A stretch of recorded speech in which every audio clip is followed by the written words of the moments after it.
Stephen M. Smith of Touchdown Alabama and The Way It Is, Fox 97.9, joins me each and every week to talk Alabama football. This week, the Tide takes on one of its chief rivals in Tennessee as a 34.5-point favorite in that game.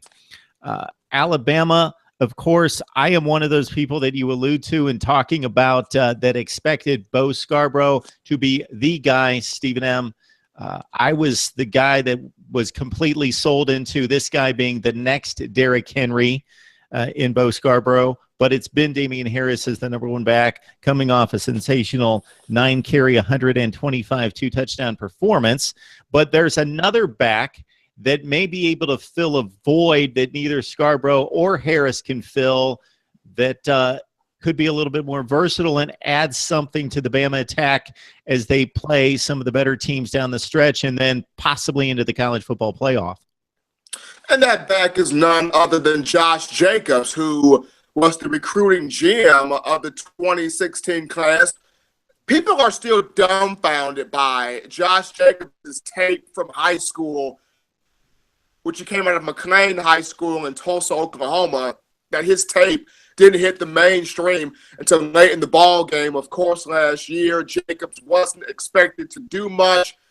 How quickly that process changed. Jacobs, 85 carries, 567 yards, 4 rushing touchdowns. Did a marvelous job catching the ball out the backfield. Also, I believe he had 14 receptions for 156 yards and a pretty good pass protector in his own right there also.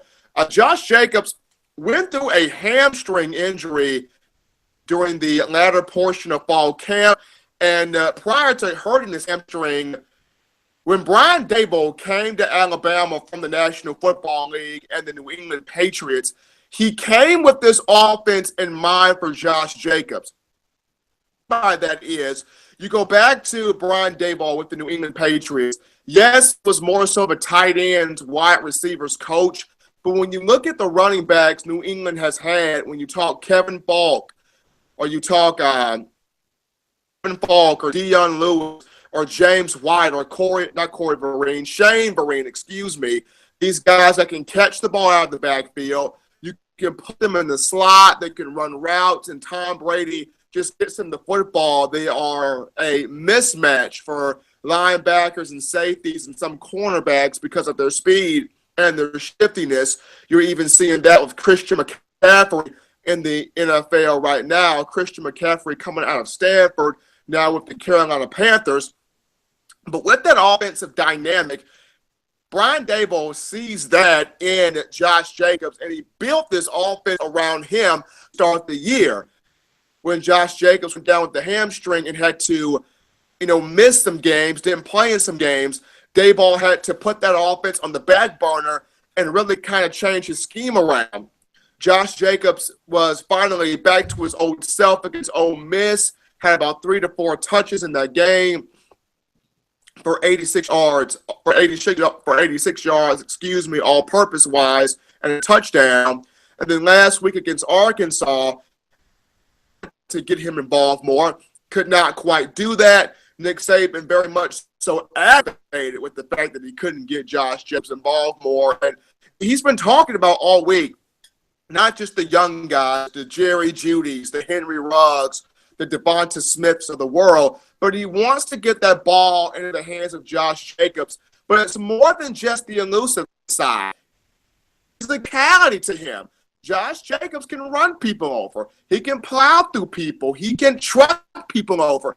He's got some physicality along with the elusiveness, and he was actually interviewed today during his media portion period, and he talked about, having a different way to mess with a defender's psyche. Sometimes he'll go in and truck a player over. He'll run through a guy. But the next time he goes in the hole, he'll put a spin move on him, and then he'll juke him. He has different ways of getting into a psyche of a defensive player. And from this week moving on throughout the rest of the season, you want to see that change of pace back, get the ball, because you see what you have from Damian Harris. He's got the breakaway speed now, and he's got a lot of power. Bo Scarborough's your thumper. He's not a Roger Clemens.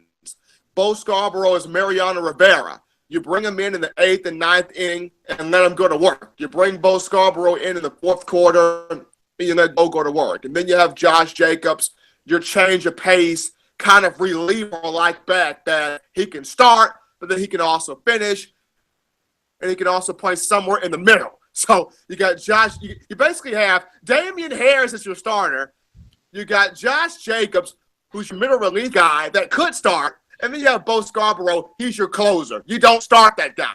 And it's a dire need, but he's your closer in the back end. Okay, during the Major League Baseball playoffs, we're just about 4 or 5 games deep, both in the National League and American League. So it is an app correlation that you're making. I'll let you get away with this one, Stephen M. You know what? I like baseball, Mark, in the postseason, and this is probably the best time to use a baseball analogy because I just can't get into 162 games in a regular season. I'm sorry, I can't get into it. It's a mere 162. It's like air conditioning. I know it's mere, but the only time I can get into the mere 162 when it's not postseason baseball is the All-Star break. That's it.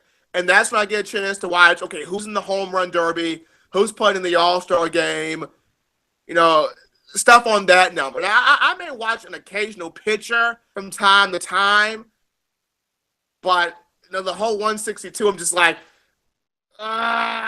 see, that's when me as the true baseball fan, as the traditional baseball fan, checks out is the All-Star game and the All-Star break. The home run derby has become a little bit more palpable for me in recent years because they put the clock on the batter and they've sized it down. It's been fairly exciting, but I'm a long time standing baseball fan and will defend the sport to the hilt